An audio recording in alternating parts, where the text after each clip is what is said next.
Nakatutok din ng gobyerno sa mga kaso ng bullying sa mga paaralan ayon sa Department of Social Welfare and Development.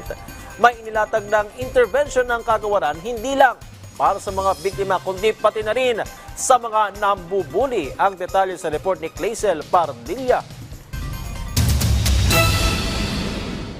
Hatid sundo at hindi raw pinadadapuan sa lamok ni Lolo Mio ang kanyang mga apo, kaya ikinaalarma niya nang sapakin ang kanyang 11 anyos na apo ng kanyang kaklase na karaang taon. Masakit din, pag grabe ang sakit. Mabait kasi yung apo ko hindi naman yun palaaway. Nagsumbong kasi yung kaklase niya, nagsumbong sa akin. Sabi ng kaklase niya, Lo, yung apo mo, sinaktan. Kinausap ko yung teacher. Tinatawag din yung magulang nung bata. Yung humingi rin ng dispensa sa amin. Ang mapait na karanasan ng apo ni Lolo Mio na pagdaanan din ng iba pang estudyante.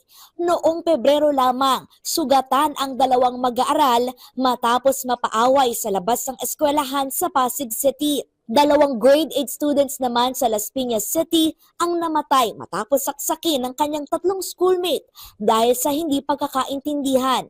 Ayon sa Department of Education, sa National Capital Region, nasa 2,500 ang naitalang kaso ng bullying nakarang school year 2024 hanggang 2025. Ang bullying ay pananakit hindi lamang sa pisikal, kundi sa pamamagitan ng pananalita at emosyon.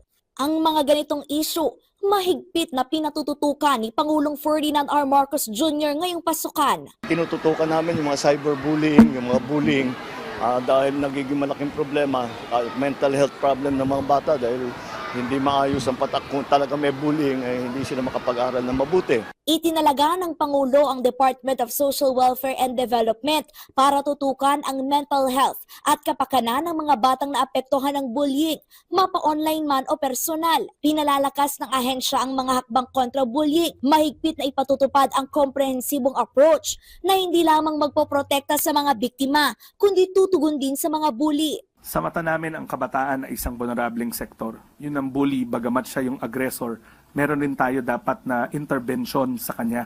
Meron tayo dapat psychosocial intervention. Bukod sa pagbibigay ng psychosocial intervention sa biktima at ng bully, palalahukin sa workshop ang kanilang mga magulang at sasailalim sa parenting effectiveness service, katuwang ang mga child at family psychologists. Layo nitong gabayan ng mga magulang o guardian sa mga issues sa bullying, maagang pagbubuntis, nutrisyon ng bata at values education. Kami ang lead agency na naatasan na humubog ng parent effectiveness sessions kasi it all starts at home, Eden, di ba? Alam natin na yung pagpapalaki ng mga bata, dapat aktibo ang ating mga magulang. Magbibigay din ng DSWD ng standardized framework at mga module na magsisilbing template ng mga lokal na pamahalaan para sa nationwide implementation ng Parent Effectiveness Service Program. Katuwang ng ahensya ang Department of Education na inatasang magtalaga ng mga guidance counselor at advisor at mga licensed psychologist na magbibigay ng direktang suporta sa mga estudyante. Alinsunod ito sa direktiba ni Pangulong Marcos na gawing ligtas ang mga eskwelahan at proteksyonan ang mga kabataan. Clazel Pardilla para sa Pambansang TV sa Bagong Pilipinas.